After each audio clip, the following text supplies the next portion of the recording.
কিরে পারভেজ, তোরা গরু কিনতে যাবি না? বন্ধু তোরা তো জানো সে আমার ফ্যামিলির অবস্থা, আমরা দিন আনি দিন খাই। তুই যাবি না গরু কিনতে? হ মামা জামু। কিরে তুই যাবি না?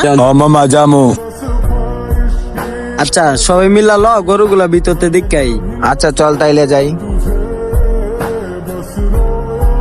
ওই গরুটা অনেক পাগল মামা। মামা এই গরুটা কিন্তু অনেক শান্তশিষ্ট। আরে মামা ঠিকই কইছস, গরুটা অনেক শান্তশিষ্ট। বন্ধু এই গরুটা দেখ অনেক পাগলা, এটার আশেপাশে কেউ যাইস না। আচ্ছা মামা। মামা গরুটা অনেক বড় রে। গরুটার একটু আদর করে দেই, আর 2 দিন পরে তো ঈদ। চল মামা, আর ভাল লাগতেছে না, সবাই মিলে টেন্ডার্সে বসে আড্ডা দেগা। এই আয় আয় রেল লাইনে জায়গা।